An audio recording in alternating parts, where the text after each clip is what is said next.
Bunsod ng suliranin sa isyong kinakaharap ng bansa, nagpahayag ng mariing paninindigan ang Filipinos Do Not Yield o FDNY movement laban sa patuloy na pangaharas ng China sa West Philippine Sea. Sa isang pagtitipon sa lungsod ng Quezon noong 19 ng Oktubre, sinamahan ng FDNY ang iba pang makabayang grupo sa paglulunsad ng West Philippine Sea Wall of Paintings, kung saan kanila ritong ipinahayag na kulayan ang karapatan kabataan para sa West Philippine Sea.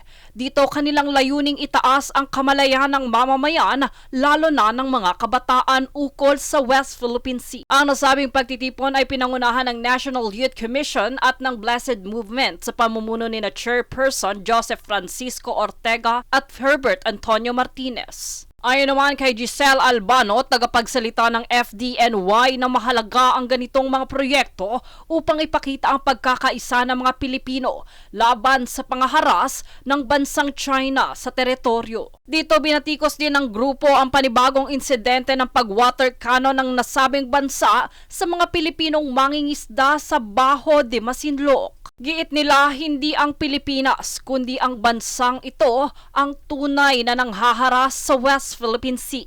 Ipinaalala rin ng FDNY ang 2016 Arbitral Tribunal ruling na nagpapatunay sa karapatan ng bansa sa pinag-aagawang teritoryo. Dito nananawagan din ng grupo na patuloy na labanan ang maling impormasyon at propaganda ukol sa West Philippine Sea.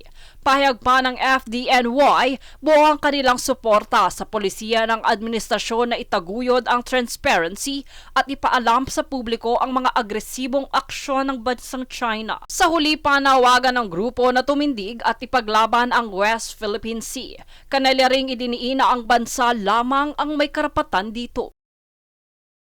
Jade Buhoy, nag-uulat para sa Golden Nation Network.